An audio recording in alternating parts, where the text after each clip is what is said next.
Okay, right. I think we're about ready to start then.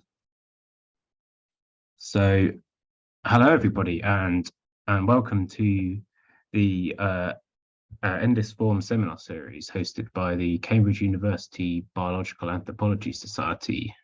We're an independent student-led society dedicated to origins research, and we offer a warm welcome to our guest speaker today, Dr. Elizabeth Ebeth Sawchuk. Dr. Sawchuk serves as the Assistant Curator of Human Evolution at the Cleveland Museum of Natural History.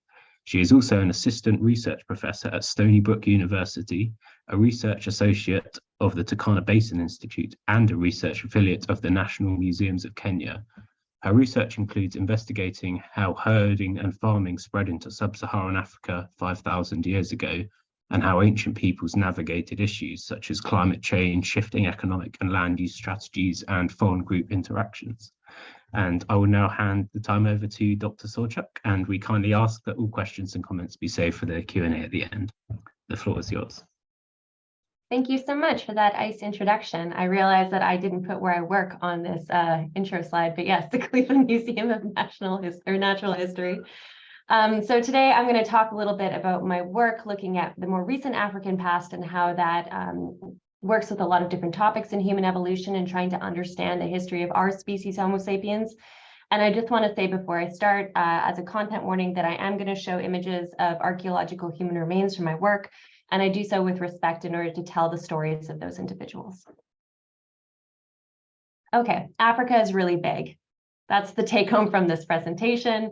Not only is it really big, but it's one of the most diverse places on the planet. Today, it's home to over 2,000 distinct ethno-linguistic groups and over a third of the world's languages. And this makes complete sense. It's where our species evolved. It's where we've been around the longest. However, that also means that African diversity is often talked about our deep past. So images more like this. We're also not so great as anthropologists and scholars of the human past about talking about Africa after our species Homo sapiens left. So what happens out of Africa, out of Africa? We are more likely to talk about kind of that big migration and when humans spread around the world. We're not great about talking about what happened on the continent after our species left about 60 to 80,000 years ago, and about the many things that happened on the continent afterwards and the impact that had on the rest of the world and our species' biological diversity. But particularly in the past 20 years, and especially the last 10, our understanding of the history of our species has really become a lot more nuanced with the addition of various genetic and genomic methods. And so things have changed a lot with advances in DNA research. So we know from this 2009 paper that African genetic diversity is really great. This is an image from a 2009 science paper that shows modeling modern human genetic diversity. All you need to know about this figure is that more colors equals more diversity. And you can see here we've got African populations and then the entire rest of the world. So according to everything we know, this makes sense. Humans evolved there to have been the longest, that African human populations today have more diversity than the rest of our species combined. And we also know that this diversity is very regionally substructured, and that some of regions of Africa are particularly complicated. So again, this is from the same paper, and it shows, again, modeling living people, human diversity in these series of pie charts. And some places, they actually had to blow out sections of Africa. So for example, Kenya and Tanzania, where I work, to fit more pie charts. So we know some parts of the continent were particularly complex in terms of structuring this genetic diversity. So more recently, ancient DNA has entered the chat, so to speak, and this has allowed us to look at ancient individuals and estimate the timing of our species evolution. So all of these branches here represent deeply divergent African populations that all coalesce around 300,000 years ago, and this suggests this is when Homo sapiens emerged. Of course, that's a very contentious topic about what that exactly looked like, but this more or less accords with the fossil record, and so we're pretty sure this was important timing in terms of the appearance of people who looked and more or less like us and had the same capacities more or less like us. But there's also something important when we look at a map like this or a figure like this. Not only are we looking at the coalescence of our species, But we can see that in the last 5,000 years in particular, all these lineages start blending together. I would characterize this as when the figure gets fussy. It's a scientific term, but you start to see a lot of things start blending together, a lot of boundaries become indistinct. And so it really begs the question, how have things changed in the past 5,000 years in our species, Homo sapiens? And then, of course, an even more dire question, what did more ancient population structures look like if we know there's been massive demographic reorganization in the recent past? And so kind of setting up the big concept of my research and my curatorship here at the Cleveland Museum of Natural History is there's a lot that you miss if you focus on origins, and then there's a lot that you miss if you focus on the present day. There's a whole big meaty cheeseburger of interesting things in the middle that happen to our species. And this is really important for understanding the world that we live in today and why we see the patterns biologically and genetically around us within modern human variation. And so for me particularly, I like to take on this concept of population history. It's more commonly used in the genetic literature, but I think it has a great application when we study biological anthropology and archaeology, because it really just means everything that happened to our species that make us us. We're not just interested in the beginning of the story because evolution is ongoing. We're interested in the whole story and everything that has structured us and everything that makes the world look like it does today. And so my work is really focused on not only the history of our species, Homo sapiens, but really trying to understand particularly the last 50,000 years, which were really, really meaningful for structuring the patterns of diversity that we now study. And one thing that I think is really important in this kind of approach is really understanding the role that ancient human remains play in this. So my background and training is as a bioarchaeologist, so I study the archaeological context of ancient human remains. And that's really important because humans are kind of the nexus of a bunch of different lines of evidence that help us understand the past. They bring together archaeological context, so understanding how an individual entered the archaeological record and the cultural practices that surrounded that. Of course, understanding biological morphology at both the micro and macroscopic level, understanding metric and non-metric traits, looking at evidence of habitual activity and all those kind of things, also growth and development. And then finally, if you're lucky, you can also combine another line of evidence, which is genetic ancestry, to try to not only understand the lived experiences of that individual, but also the lineages genetically that they come from and what that suggests about the population history of our species. And this is really important because when you put all these different lines of evidence together, you can try to understand what the past was like for the people who are actually witnessing the events that you're really interested in. Because, of course, humans are biocultural creatures. Our biology influences our culture then influences our biology. We're a very messy two-sided coin, and you can't quite pull those two parts of us together.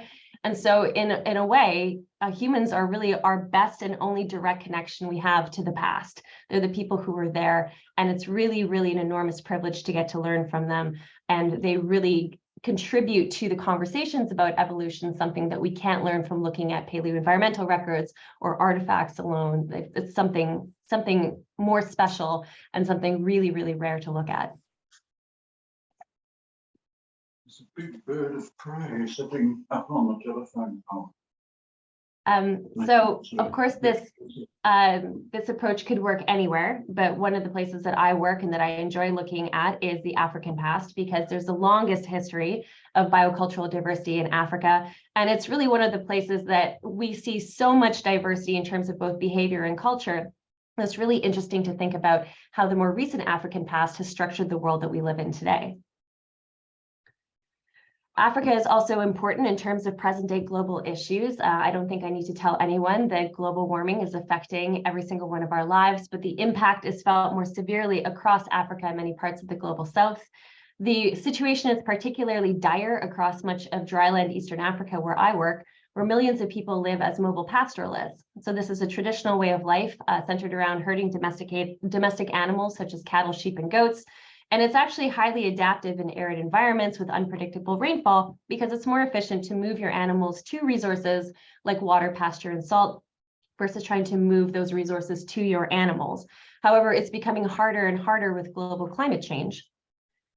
And this is something that we have to take into account when we work in places like dryland Eastern Africa, because Many of the people who live there today have been profoundly impacted by these climate differences.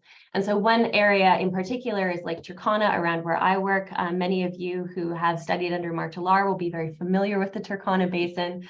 But the lake has been profoundly impacted not only by recent droughts and global warming, but also human activities like hydroelectric dam development on the Owo River. And so this is causing the lake to shrink. Now, the lake supports millions of people, most of whom are pastoralists. And so it's starting this bigger conversation about the sustainability of mobile pastoralism going forward as water becomes harder to find in many parts of dryland Eastern Africa. But what's talked about less is how the fact that this is not the first time that lake has shrunk, and in fact, how herding originally spread to this part of the world. So before I can talk about that, I need to give you some quick background on food production. So this is probably a much later time period than your speaker series usually gives you, but this is what I'm illustrating to you, that it's the later parts in human evolution that are still very interesting to understand population history of our species. So back to this figure, we're talking about the fussiness of the past 5,000 years, all of this demographic change, and a lot of this can be attributed to the spread of food production, specifically herding and farming across Africa. So archaeologists have been studying these processes for decades. That's not new. What has changed is now with the addition of bioarchaeology, and more importantly, genetic research, we can start to see how humans were moving along with domesticated plants and animals, which is really interesting, again, when we're trying to get at those axes of human variation. So in brief, this is the Coles notes of food production in Africa. Food production first emerges in the Sahara about 8,000 years ago during the African humid period when it was much wetter. There was lakes and rivers that dotted the so-called Green Sahara.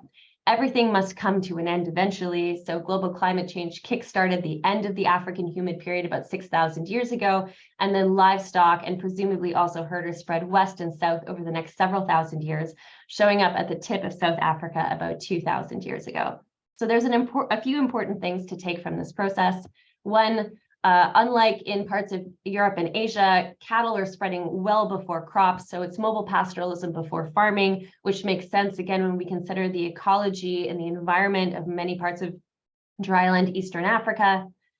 When it did spread, it was quite patchy. So food production did not replace pre-existing hunter-gatherers in many parts. We see actually a mosaic developing where hunting and gathering still continues up until the present day in some areas, and herders kind of engage with these hunter-gatherers in different ways. And then also when herding does spread, we see different regional trajectories and traditions. So it's not like one wave of people that's spreading across the continent. It's actually a bunch of different origins for different species of plants and animals at different times with different outcomes. So when we look at Eastern Africa, which is where I work, this patchiness is very much the case.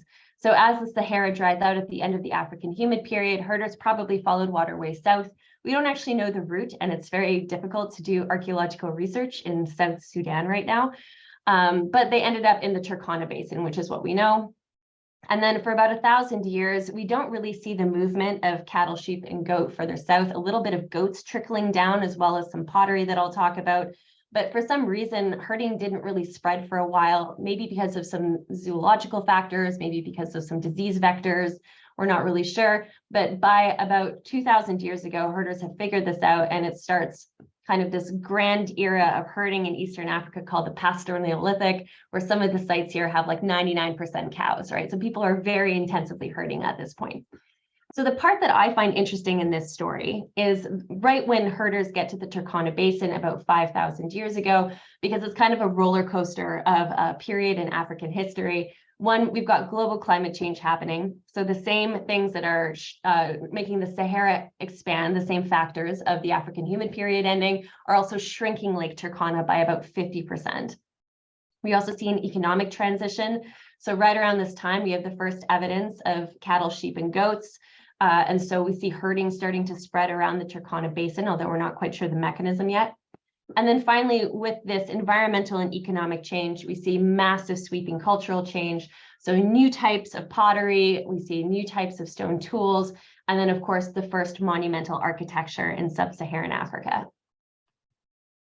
So these are the earliest megalithic sites that we know of so far in sub-Saharan Africa, but they're around the Turkana Basin between about 5,200 and 4,200 years ago. They're called pillar sites, or in the Turkana language, Namuratunga. They're called pillar sites because they are these naturally occurring pillars of columnar basalt and sandstone that people would have quarried and then dragged up to 2 kilometers away to put into these stone platforms in arrangements of semicircular and linear arrangements. They're really heavy. They weigh about 800 kilos each, and we have no evidence that people would have been using animals to transport these. So this is a huge effort on the part of small-scale societies.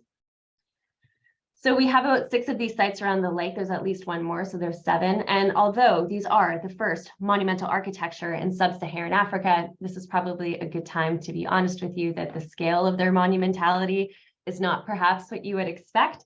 So these are actually pretty difficult sites to find on the landscape unless you really know what you're looking for. And as you'll see, all of the work that went into these sites is really underground.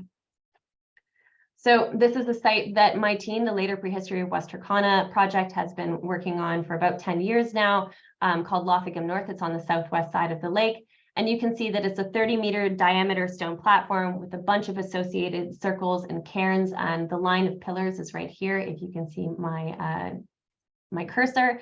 And although these sites have been known since the 1970s, up until recently, there'd been extremely limited excavation, so it really wasn't clear what they were used for. So our project has been excavating at several of these sites to try to understand how they fit into this story of the spread of herding into Eastern Africa.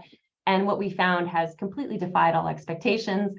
So in the middle of this platform here, this is a 2x2 meter excavation unit that went down 1.7 meters. I'm like the red dot in the hole here. And then when we look at that, a schematic of that 2x2 excavation unit, each of these ellipses represents a buried individual. So within this very small excavation trench, excavated at least 30 individuals. All the red dots indicate stone beads that they were found with. And so this is an extremely dense cemetery of people buried over, based on the radiocarbon dates, we think a few hundred years. So that's quite enormous to consider the effort that went into these cemeteries. The people buried are men and women, ranging in age from little babies to very elderly individuals. And they're all in different body positions and orientations, almost as though to maximize the number of people who could fit into this central mortuary cavity. So another thing that we did was we looked at ground penetrating radar. This is all published in 2018, and we're able to estimate the size of the mortuary cavity. And then based on the 30 individuals from that 2x2 meter excavation unit, we estimate between 580 and 1,000 people are buried at this site. And the deepest burials are actually dug into the soft sandstone bedrock at the bottom of this mortuary cavity. And this is well before iron reaches the area, but you can actually see the gouge marks that people would have dug out these pits, probably with some kind of animal bone or horn. So the amount of effort at these sites is absolutely staggering to consider that this big 700-meter cavity was dug, and then over many, many generations, people put in members of their family together in this amazing communal cemetery. Also found a bunch of different interesting material culture within this. So the person in the top left is an individual who was buried with 12 perforated hippo tusks. Hippos are terrifying, so that would have been quite the feat to assemble that. Also, as I mentioned, lots and lots of people are buried with stone beads. It doesn't look like there's any accumulations of wealth with, particular ages or sexes. I mean, almost everybody is buried with something, even the little babies. We also found this very interesting zoomorphic palette, which, there's some arguments within our team and otherwise if this looks more like a cow, which is what I think it does, versus looks like a hippo. So that's ongoing. We don't find a ton of evidence of herding, but then again, these are mortuary sites. And then there's one woman on the bottom right here. Those were all of the beads and other things that were buried with her. So she even had like a canid tooth bracelet of over 40 different canid teeth, which we're currently studying to determine if they're dogs or jackals. So just absolutely amazing amounts of material culture and effort that went into these sites and went into individualizing the people who were buried. So as I mentioned, we published this paper in 2018, and we got lots and lots of cool feedback about this because it's a really great story. It's a really interesting story that resonates with a lot of people. During this time of major environmental and economic change, instead of people turning against one another, incoming herders, fisher foragers who lived around the lake, it seems like people put their energy into coming together and building these monuments to their communities. But really, this is just the beginning of the story, because there's so much more we can learn about these people, especially because in addition to the amazing archaeological sites they created and left for us, we also have the remains of the people themselves who are buried inside. So this is really where the bioarchaeology comes into the conversation. You know, we can look at the individuals who are buried at this site and other sites. So this is a paper about 3 pillar sites on the west side of the lake. And you can see the cross section here is really, again, full age ranges, both biological sexes estimated. And so you can really try to understand who these people are and what their community looked like demographically. We can also ask questions specific and test hypotheses about how herding spread. So this is a little bit of work from my dissertation. I was really interested in testing the hypothesis that these people who built the pillar sites, these early herders, presumptively, and there's some good indications that they were engaged in herding. So we do find goat caprine remains at these sites. And of course, there's also connections between the material culture and the pottery and Derrit pottery between these pillar sites and then a habitation site called Dongodian on the eastern side of the lake, which has cow bones in it. So we're assuming that these people, based on timing, based on context, are probably the first herders in Eastern Africa. So what I did is I wanted to compare these individuals to the later Stone Age fisher foragers in Turkana before herding arrived, and then those pastoral Neolithic herders in the South Central Rift Valley afterwards, to see if there's any big breaks in there that would indicate that a new group came in at any one time. This was before we had ancient DNA in Africa, and also Turkana has been very resistant to yielding DNA because it's very hot. And so I used dental morphology to do this. You're all biological anthropologists, so you know that dental morphology is a reasonable proxy for biological affiliation. If you don't have DNA, everyone has teeth. They all form at pretty regular times. The bumpiness and size of our teeth are more likely to be related to the bumpiness and size of our family's teeth versus groups who are not related to. And so this was the hypothesis I was testing. To show you some quick data, essentially all of these ancient Eastern Africans, here's the pillar sites, they all glom together. So there's really no statistically significant differences in dental non-metric traits that would indicate that we have a big break in continuity with the spread of herding. Interestingly, though, all of these ancient Eastern Africans are quite different than contemporary sub-Saharan Africans and Southern Africans, but not that different from Northern Africans, which I guess makes sense if you consider the direction that livestock is moving.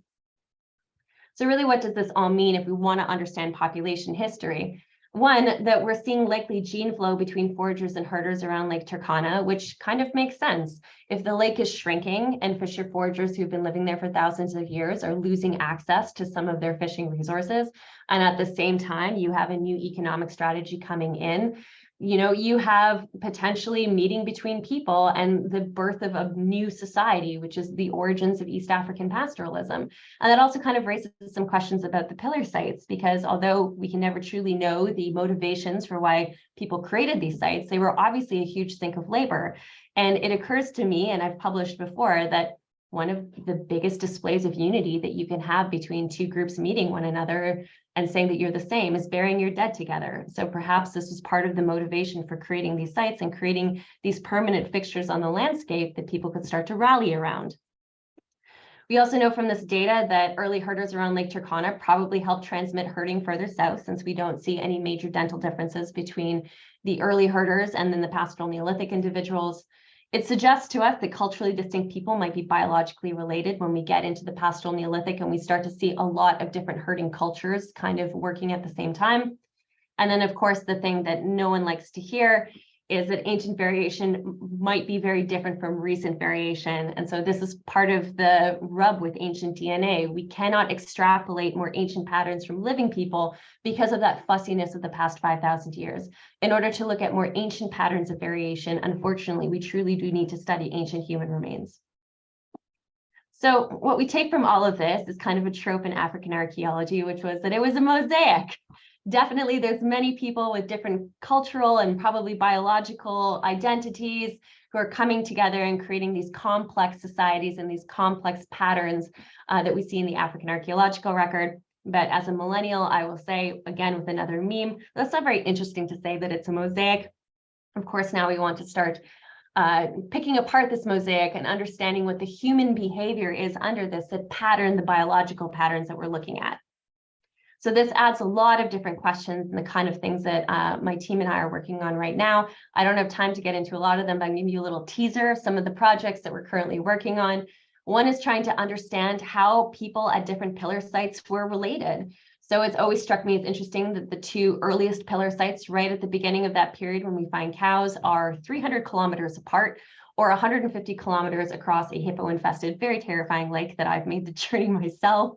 And so the kind of question is, are these the same people? Is this one culture, or are these different expressions of monumentality around the lake? It's a bit of a copycat situation.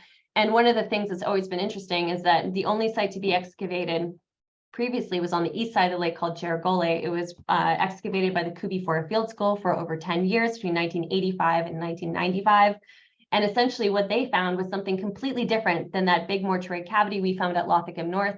Instead of finding primary burials, they found tons of isolated human remains kind of mixed into that platform that led researchers to suggest this was a secondary ossuary of only secondary human remains.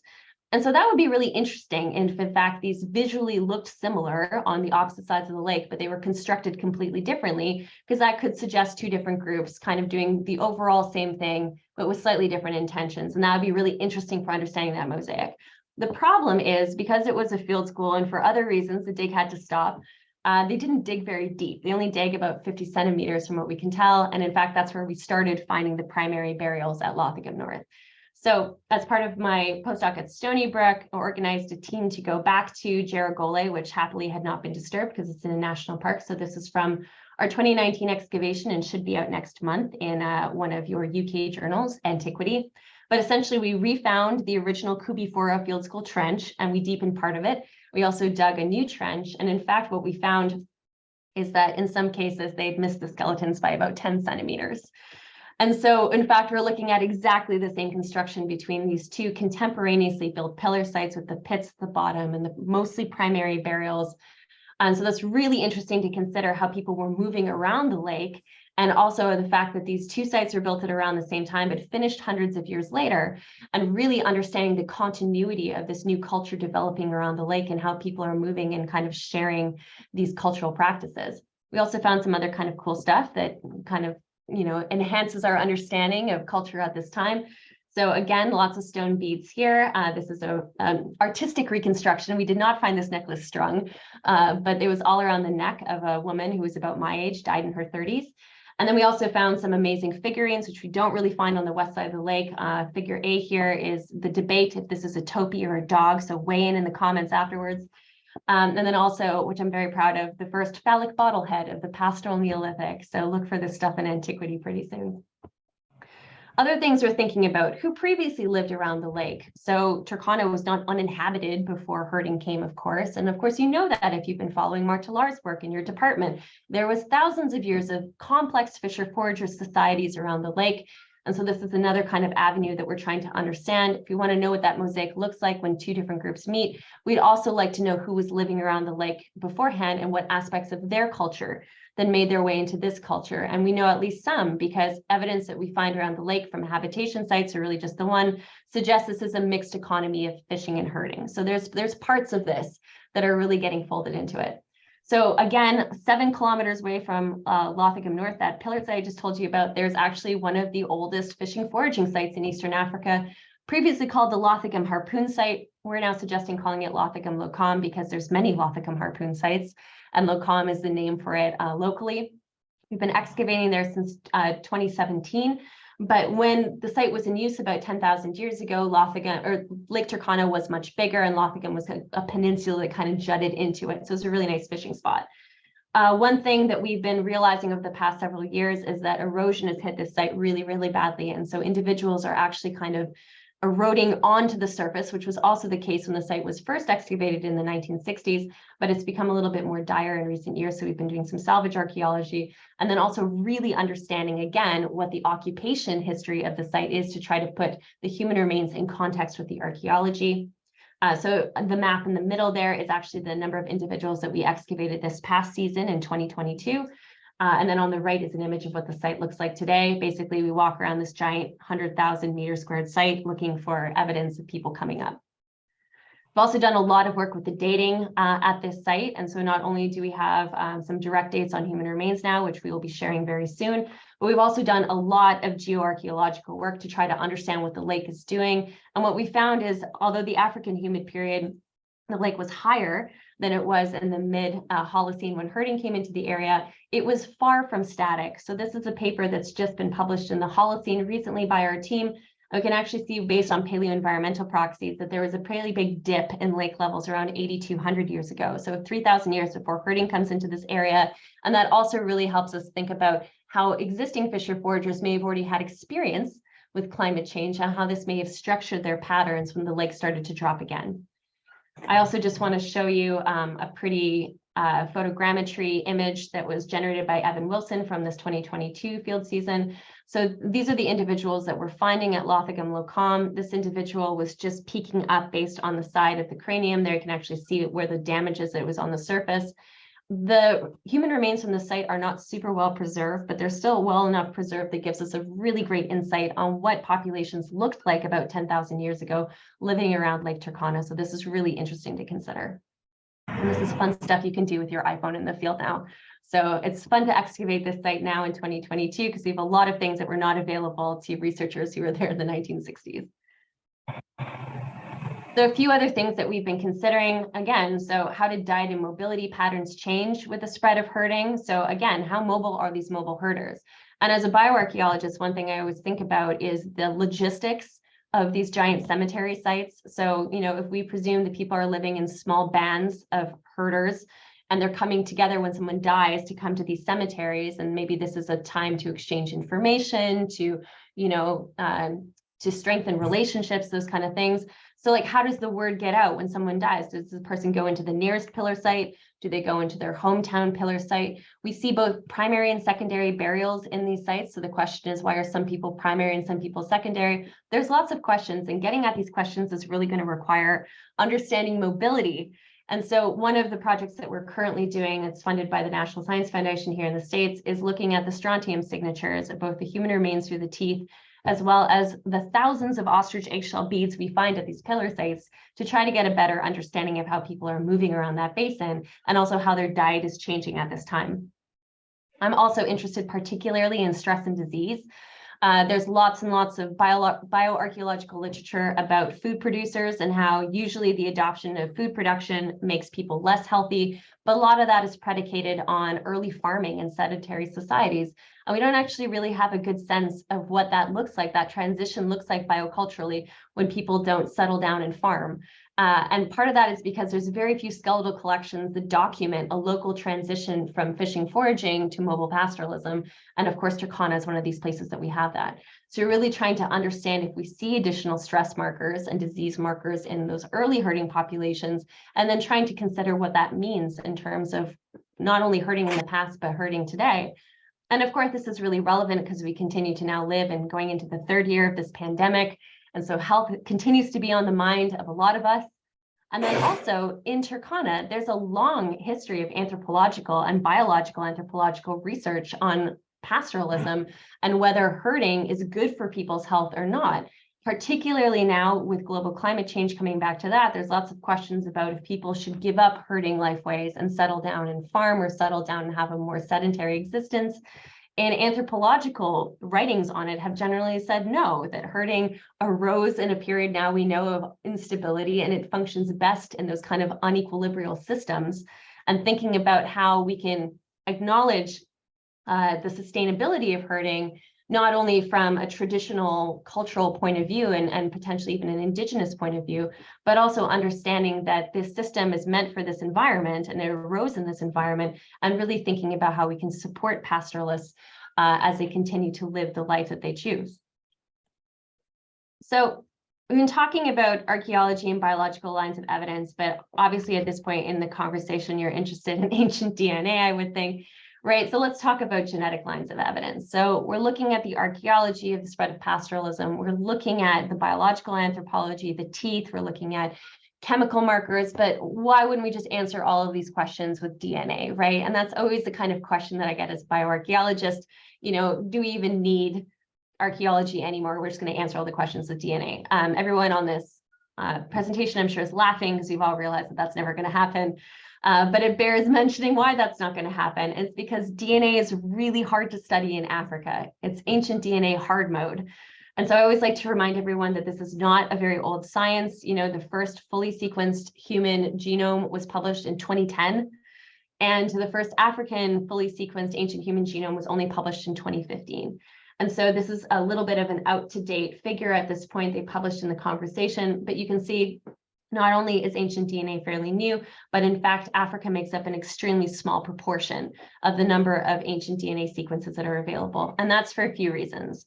One, Africa is really hot, and DNA doesn't like to, well, many parts are hot, doesn't like to be hot and wet, so the tropics are not great for DNA preservation. We see this at the pillar sites in terms of the physical preservation of the skeletons. The environment there is very, very hard on collagen, so many of the bones are extremely fragmentary and friable because there's almost no organic material still holding them together. As a result, it's hard to get radiocarbon dates directly out of human remains. The work we've been doing at Lothicum Locom is based on dental enamel. It's also really, really hard to get ancient DNA, of course, because that is going to be in the organic component of the bone. We see lots of impacts of the history of anthropology and archaeology in Africa. Many skeletal collections are scattered abroad. We have limited records from early 20th century excavations. And then, of course, as somebody who studies Holocene events in an area famous for paleoanthropology, I can attest that we get a lot less money for Holocene research than people do to go find fossils on the exact same Lothicum Hill. And so that's an issue. And then, of course, we have very few radiocarbon dates, which is both a result of that preservation and a result of funding. But we have been lucky in some situations, and we have started to learn more about these mosaics, been able to take them apart from a genetic perspective.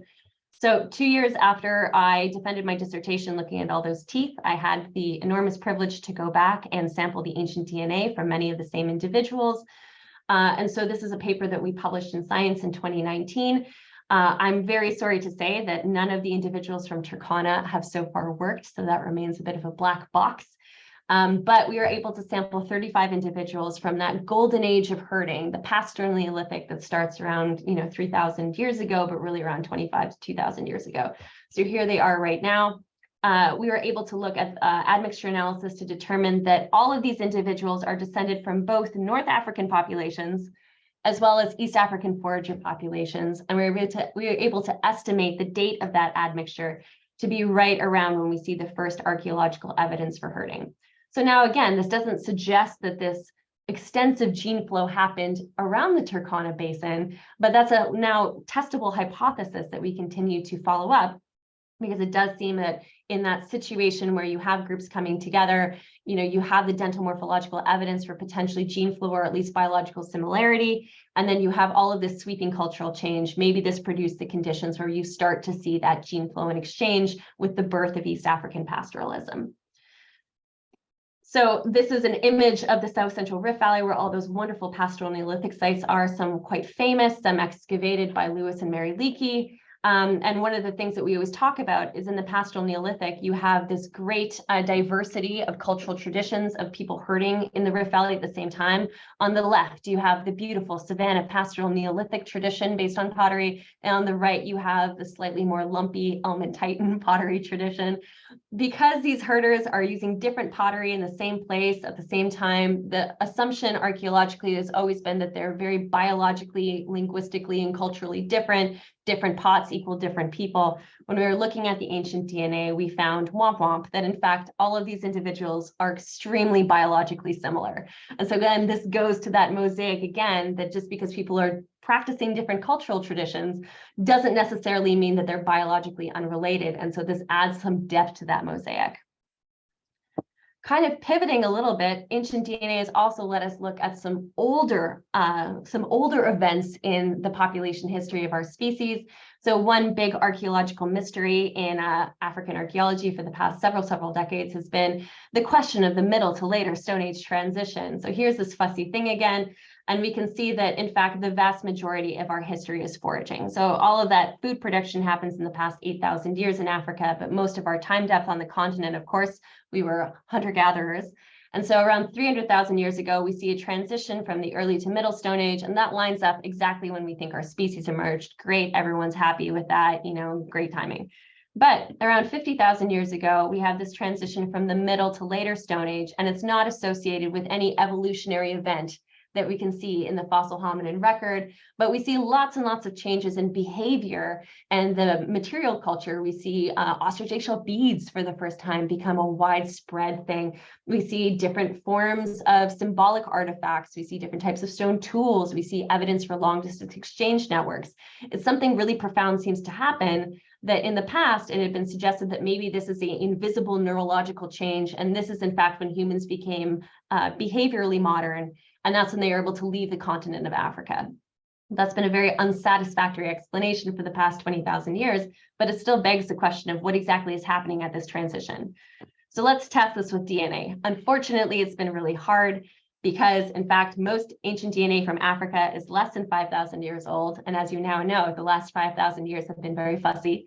And then also, there's just fewer ancient DNA sequences from Africa than the rest of the world. We're looking at just over 100 sequences at this point. And so this is less than 1% of ancient DNA sequences worldwide.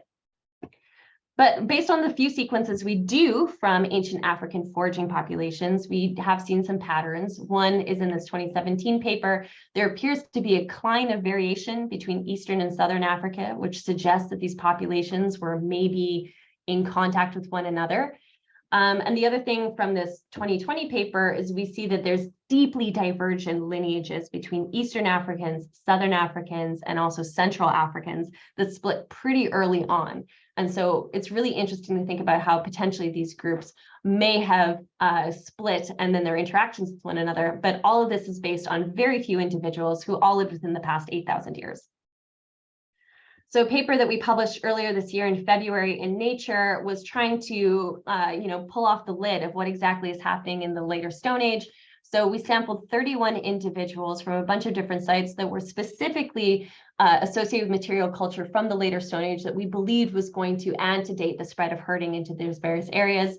Ancient DNA is really hard in Africa, so 6 yielded sequences, and we were ecstatic about that. And so we have individuals from Tanzania, Zambia, as well as Malawi. These are the sites. They're all caves and rock shelters, which also tells us something about if we hope to get ancient DNA from different parts of Africa. That's probably our best bet for the older stuff. And then what we did was we compared these 6 new sequences, and I forgot to mention the ones that are directly dated there are Kisese and Kalemba. But we compared them to 28 previously published forager individuals, and we generated higher coverage for 15 out of 28. So we were feeling pretty great about that. And so our final sample of looking at ancient African foragers was 34 individuals with 21 biological male and 13 female.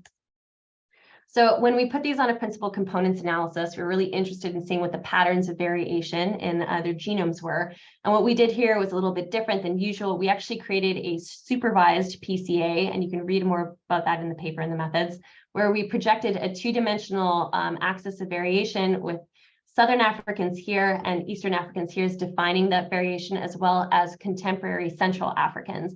And then we projected our ancient individuals onto that supervised PCA. So here are our new individuals here. And what we can see is they cluster geographically with their neighbors. But in fact, this doesn't look like it's a straight 2-dimensional line like that cline that we were thinking of that might exist between Eastern and Southern Africa. In fact, these samples are skewed towards Central Africa. So it's actually a 3-way cline instead of a 2-way cline. This makes more sense when we rotate the PCA and pop it next to a map of Africa. So here is the individuals from Malawi and Zambia. Here are the individuals from Kenya and Tanzania. And what we find is that geography is the greatest predictor of ancestry of all of these individuals. So they were more likely to have children with people who are living close by them, and that this is really important to understand by the earliest time these samples are around, which is about 20,000 years ago. We also can see that they're shifted towards Central Africa. What we take away from this is that all these individuals are a mix of the same 3 ancestry sources that can be defined by ancient Eastern Africans as represented by the Mota individual from Ethiopia, ancient Southern Africans, and then present-day Central Africans represented by the Mbuti.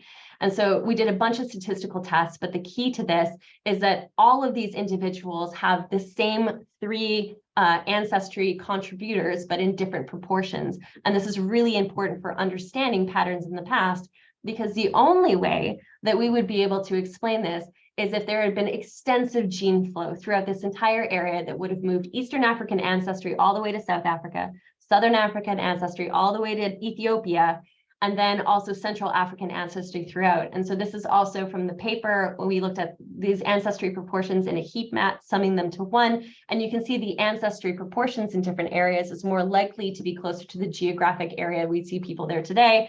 But in fact, this is one big 3-way cline.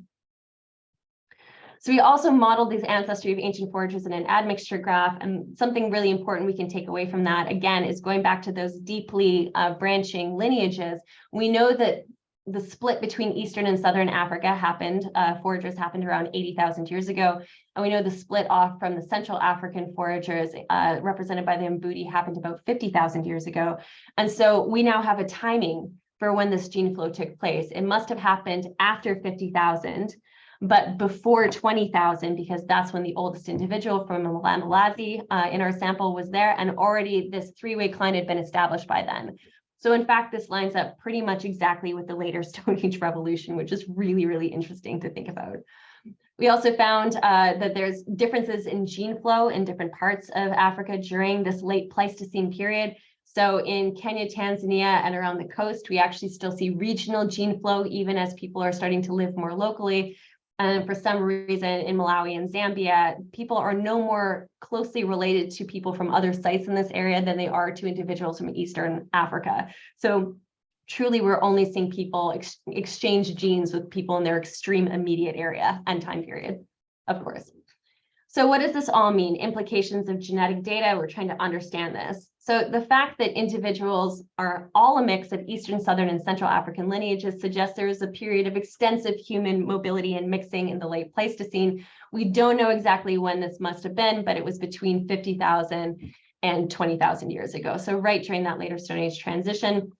Archaeologically, around this time, we see, based on chemical markers, the movement of objects. So we see the movement of obsidian, we see the movement of ostrich eggshell beads, and we see the movement of ochre. And so kind of a big open question to archaeologists have always been, how did these long distance exchange networks get set up? Was it just the objects moving, or was it also people moving? And what we can tell now from the genetics is it really looks like people were moving, which is really interesting to consider kind of connections across the late Pleistocene.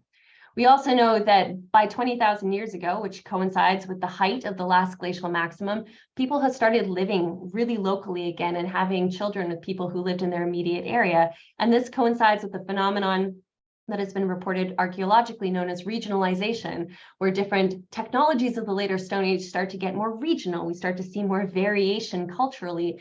And that is also lining up with now what we think is that people are starting to live more locally. And even if all of those long distance exchange networks are still in play, people aren't necessarily moving as much to them. And so this is really, really interesting when we consider how humans survived the last ice age, the way that populations coming together and then staying apart would have structured genetic variation. We can think about this in terms of the archaeological record. We can think about this in terms of the linguistic record, the historical linguistic record. And this is really, really interesting when we start to think about what people are actually doing during this time and how that structures the variation that we see today. So, this is all coming back to population history and me trying to convince you that although human origins and evolution are really, really exciting, we really have to think about humans in terms of the entire story and really understanding that population history, because it's really important for understanding not only the history of our species, but also the world that we live in today. And at the end of this presentation, I always want to end up with talking about living people today. Why are we doing what we're doing as archaeologists and biological anthropologists? And what impact does our work have not only on the people living today, but also the people in the future? And then, of course, what is our responsibility of doing this research? Because it comes at a high cost. And that high cost is that it involves a lot of research on ancient human remains. So, of course, most archaeological teams, including our own, engage in a lot of community engagement around our sites, talking to people about what we're looking for, trying to make sure that our results get out. And then, of course, partnering with local communities and partnering with local researchers as well to try to co-create this knowledge and ask the kind of questions that are more interesting from a local perspective as well as from the kind of perspective that we would bring into that area. But everything that we do is enmeshed and nested in a history of colonial archaeology anywhere you go in the world. And that's something that, of course, is nothing new, but something we have to think about, particularly when we work in Africa. These are all the things that make doing ancient DNA difficult in Africa, but it's also something important that we have to think about when we're doing contemporary archaeology, because we're working in a system that has already been set like this, which has a series of barriers for us actually doing this work, not only in the best possible scientific way, but in an ethical way. And it's really important, particularly think about ethics in the terms of ancient human remains. And my experiences in the field and also now working in a museum really make me think about how do we interact with local descendant and guardian communities to seek permission to do excavations and study human remains? What do we do with colonial era skulls that we do not have good information for? How do we support local museums in Africa beyond just leaving our artifacts there and working with local curators? And then, of course, the questions about ancient DNA and how we balance scientific research with destructive sampling for new and existing collections. And I'm not going to really belabor this point, but one thing I want to share, particularly because this is, there's lots of students in this group, is that we all have a role to play in ensuring that research is done better in the future. And your particular skill set is going to find a place in terms of the bigger conversation about how we shift our field. One thing that became immediately apparent to me when I started working in ancient DNA is that there were no protocols for sampling ancient DNA. And as a bioarchaeologist, things to me were pretty obvious. For example, if you're going to take a sample and consign it to destructive analysis, like wear gloves, wear a mask before it's cool, don't leave your DNA on it. Leave a note. It's great to also leave an Excel sheet with the curators at a museum, but leave a physical note in the tray.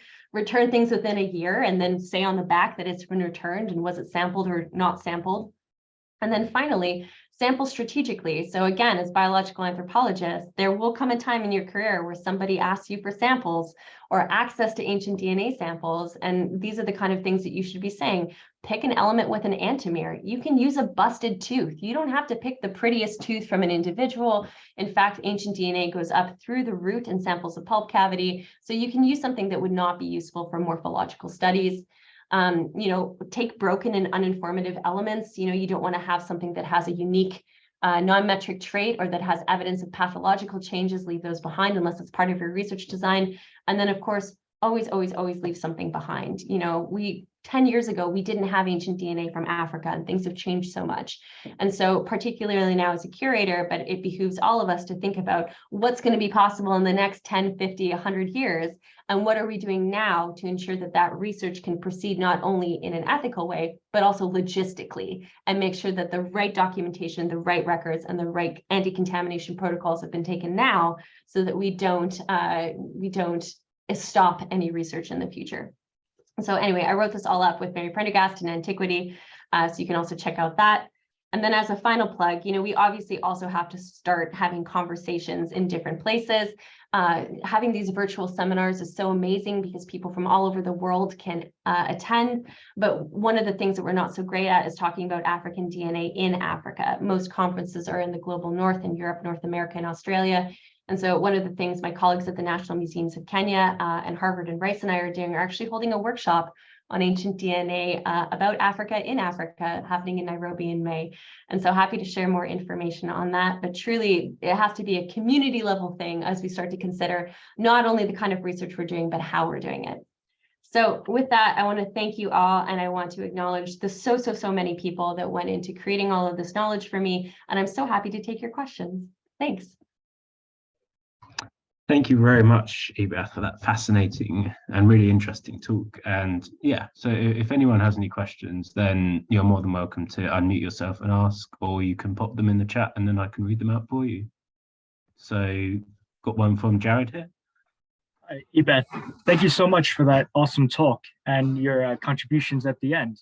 And going back to that kind of community engagement part, so I was wondering, obviously there are still people living in Turkana today, if you've asked them about these burials and maybe learned maybe about, I guess, more about the burials from them. One of my questions was, do you know anything about the status of the individuals buried there?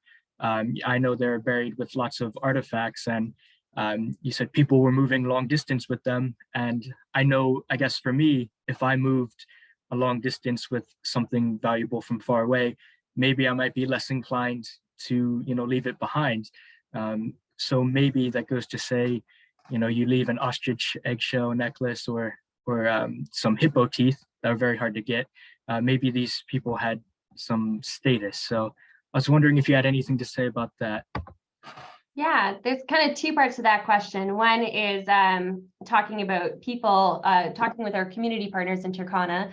And actually, I see one of the master students from Turkana University College is here. Hi, Christine. You don't have to say anything, but I'm glad you could come. But one thing that we found through our, our work in Turkana is that the people who live around the lake today, which is not just one group, there's many groups, but the Turkana people do not consider themselves the descendants of the people who made the pillar site. In their own oral history, they came from Uganda like 300 years ago, but they do consider themselves, or many of them do, kind of guardians of the sites, and they want to work with the National Museums of Kenya. They want to work with Turkana Basin Institute and Turkana University College to try to protect these sites for their cultural heritage. And so far, we've been really, really lucky in having great support for doing this kind of research, a lot of excitement about the same kind of questions we have, and actually getting some questions. A lot of my work on health has come directly from the conversations I've been having with people out there. And so far, we're really lucky, but we do this work with support. And of course, we wouldn't do this work if we didn't have that kind of support. But in terms of the sites themselves, they're kind of discovering with us what these sites are about. The folklore of these areas is that the pillars were dancers turned to stone by an angry deity, but there's lots and lots of great knowledge, communication, and co-creation there about, the archaeological evidence of what we're finding with these sites, and a lot of pride thinking about the absolutely amazing complexity of these places and the amount of effort that went into them in terms of this being in this part of the world. In terms of your second question about the status, yeah, so this is a real pickle, because we don't really have habitation sites from this time period. There's this one called Dongodien, which was published in the 1980s, and Emmanuel Ndiema has continued his work at that site. And it is very culturally connected to the pillar sites in terms of the type of stone tools, in terms of the pottery that we see. Again, we've got animal bones, and it's really hard to infer kind of quotidian things from the pillar sites, because it's like trying to understand, like Italian society from the Sistine Chapel. Like, they're the most amazing places. It's really hard to look through the lens of that mortuary site. And we also haven't excavated a large proportion of the sites, of course, which is intentional, because we want to leave most of those people in the ground, which is why we're using things like ground penetrating radar. But what we've seen so far is that it really does look like the people buried at the site are a cross-section of society. So, again, there's many individuals there who are like newborns when they died. So of course, at that point, they don't have none of their status would be earned. It would all be ascribed status. But at the same time, like, even they have little beads, and almost everyone has something, but it's idiosyncratic. It's not like the number of beads. It's not that kind of thing. So it really just does look like these places were super important for A, people to be included, and B, a little bit of themselves to go into these sites as well. But that remains kind of an open question, and it's structuring a little bit more. We're very careful thinking about what we want to dig now, and if we're going to disturb these sites. It's much easier to do salvage archaeology, like at Locom, when things are already coming up. You have to think very carefully how we want to dig these sites. But that one woman from Monomania that had all of those beads is kind of a big open question for us, wondering if we would start to see variation between these sites and variation between individuals. But so far, we have no evidence that these were hierarchically organized people. It really does look like this was a community works kind of thing, where everybody got together to create these sites and then make sure everybody was buried with like something special that represented them. So it's still a work in progress, but no, we're really, it's astounding to think just like one stone bead would have taken how many hours to construct, and then somebody's buried with like 100 of them around her neck. But it also really lets us think about that mosaic, because all of those stone beads, based on some work that's soon to be published, but is also in my 2019 paper about the sites, it looks like all the sources for those stone beads are local. Same thing, there's new types of stone tools, but all the obsidian looks local. So this is this complicated mosaic where it seems like, herders coming in wouldn't really understand that environment, but if they're starting relationships with fisher foragers who've been living around that area for thousands of years and really know the environment, it really does seem like this is kind of an exchange that defies kind of our, archaeological benchmarks of migration versus diffusion, stratified versus non-stratified. This is one of those excellent messy muddles in the middle. And I think that is really important for understanding that from a population history point of view. So that doesn't really answer your question, because we don't really have the answers yet. but it sets up a bunch of research. And I think this is one thing that's really important. Once you solve the mystery of the pillar sites, you're just at the beginning of the story, because now you have all of these next level questions to really understand, what does life look like in this time period? And I always say, and people make fun of me because I work in a natural history museum with dinosaurs, but if I had a time machine, this is where I would go back to see how these sites are constructed. Forget the dinosaurs. This is way more interesting thinking about the humans. Well, thank you. Wow. Thank you very much, Jared. And we have another question from Peter, if you'd like to ask. Sure, thank you. Fascinating talk, subject matter. I'm Peter Anick from Brandeis University in Massachusetts. And I had a question also about the pillar sites. You said that there was no evidence that cattle were used in moving the stones. And I was just wondering what such evidence would look like and whether such evidence does occur at any other megalithic sites. Good question. I mean, the problem again is we really only have the only one habitation site. So it's not like we have multiple sites around the basin. So I guess there's no evidence, but also an absence of evidence is not evidence for absence, of course, that we always have to remember. But at this point, we're not seeing any indications of anything complete enough that would be able to assess that any animal is dragging. And a lot of this idea also comes from, talking about how herders today use their animals in these kind of areas of the world, and if they would be using them from this kind of thing. And so far, we haven't found anything that would suggest to us that people are using animals to move the pillars. It's possible. Usually, if that's the case, it would be donkeys, and we don't see donkeys quite here at this time. So it would just be cattle, sheep, and goats, and we think mostly sheep and goats. But yeah, I think I skirted over that for the sake of time, but in fact, that itself is a whole big question about how people were quarrying and moving these pillars. I think also important to remember is the pillars were actually put on as like a final aspect of these sites. So based on the radiocarbon dates throughout these mortuary cavities, and we have several of these sites pretty well dated at this point, it really looks like the sites were conceived and started around 5,000 years ago and then used for several hundred years. So the people at the end who filled up the cavity, who then capped the cavity with a 50 centimeters to a meter of sediment. And in that sediment, we see other things like ostrich eggshell beads, we see broken pottery, we see actually some isolated human remains. And then as a final thing, they're going to put the pillars, they're going to emplace the pillars in these platforms, and then actually put on this beautiful shiny black basalt pebble layer on top of these platforms, and then potentially create these stone circles. That happened like hundreds of years later. And so it's also hard to look at a habitation site from the earliest time in that period and look at that and then infer what people were doing with those animals a few hundred years later. So the big issue we have here is a lack of habitation sites that would indicate to us what exactly people are doing and what kind of the everyday Tuesday looks like, not just when you put someone in these sites.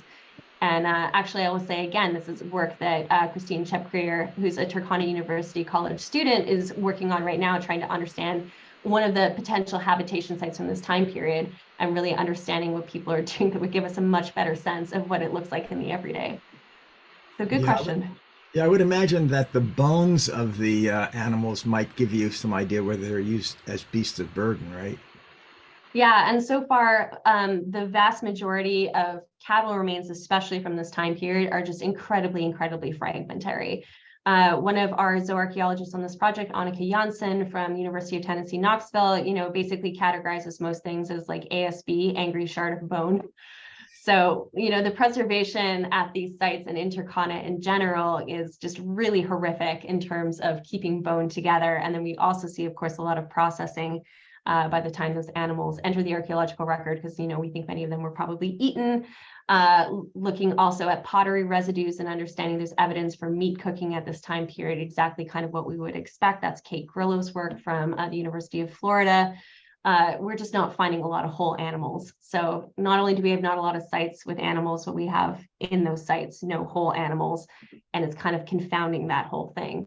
But it is really interesting to think about, exactly how labor is organized in this time period, because especially if this is a hierarchical society, you're not, although this is contemporaneous with the pyramids, we're not seeing a pharaoh here dictating we don't have any indication of that yet, that we're seeing some kind of organized, labor situation here. And if we look at contemporary pastoralist social structure, we would expect to see something a little bit more hierarchical with, a group of people who are making kind of decisions. But there's just so many questions now that we figured out that these are, extreme, complex, amazing cemeteries, to think about the nuts and bolts and the logistics of how that actually went through. And the pillars are they're the most obvious signs on the surface of this is happening, but they're kind of like an afterthought to the digging out the giant mortuary cavity and everything else. So it's just one piece of a very complicated and fascinating puzzle. Thank you. You're welcome. So do we have any other questions? I do have one myself, actually, about how you say there's this sort of episode of gene flow sort of from 50 to 20,000 years ago in sub-Saharan Africa. Is it the case that we don't see any gene flow between sub-Saharan Africa and North Africa at all in that period? And is it just in sub-Saharan Africa? That's a good question. And in fact, that's something that there are sequences from Northern Africa, and there are actually sequences from Pleistocene Northern Africa. And, my understanding, I would have to look into this more in depth, is that they're really quite different. And so for our paper, we focused on sub-Saharan Africa because we were interested in the middle to later Stone Age transition, and different things are happening north of the Sahara. And of course, this is also a question of what the Sahara looked like at different times. If it's a barrier geographically to populations coming together, which we think it was at many different parts of, the glacial period. But from what I understand, they're really different, but I think that there's some interesting work to potentially explore. And I know there's been a little bit of work done in terms of like the margins of the Sahara later.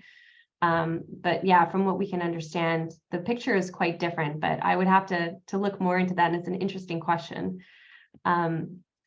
Just in sub-Saharan Africa, though, just the fact that we do see that profound amount of gene flow really kind of opens the question about what we haven't considered before that we might not be seeing because of sampling issues.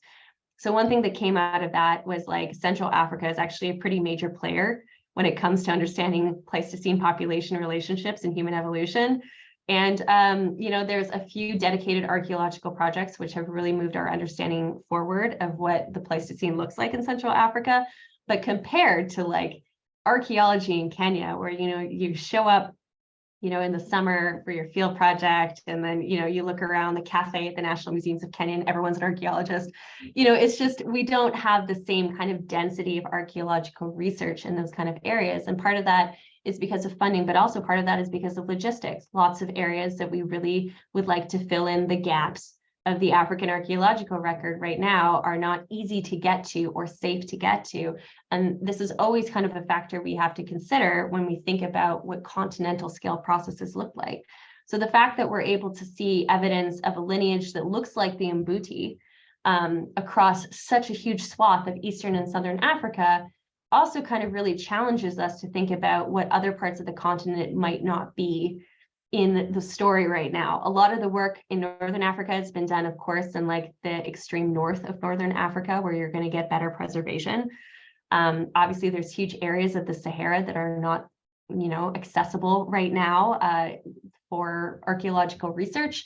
There's giant areas of West Africa that we know extremely little bit about in terms of the Pleistocene, and there's some very cool projects that are starting to look at that more. But this is where it gets back to, this slide of the history of African archaeology is actually having more of an impact on what we know about the past in Africa than sometimes we're really quick to acknowledge. That some of the stories that we're telling and some of the narratives that we're constructing, in fact, have a pretty big confounding factor, which is that we just do not have sequences, and we do not have samples, and we do not have artifacts, and we do not have human remains from large areas of the continent.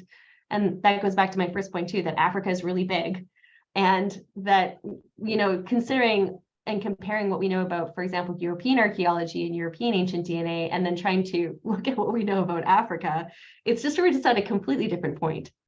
We also need completely different protocols to think about how we're going to do that work. And again, with issues of the preservation and issues with, the colonial history of many of the places that we're working, it's a complicated tapestry of doing archaeological research. And I think that it bears repeating often that these are the limitations in all of our studies right now, and then thinking about how to overcome those limitations, or in some cases where we're just never going to get ancient DNA out of some places, thinking about going back to how we can test archaeological hypotheses differently, because we can't rely on things like ancient DNA. So it's a good question, and I truly hope that that's one of the up and coming studies that are coming in the next few years. Thank you very much. And if we don't have any more questions, then we can end the talk.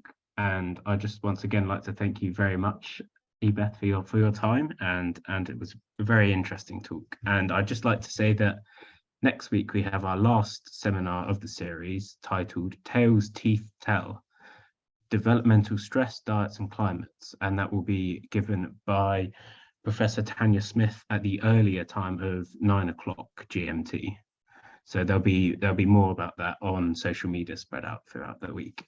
So thank you very much again, everyone, for attending, and hope to see you next week.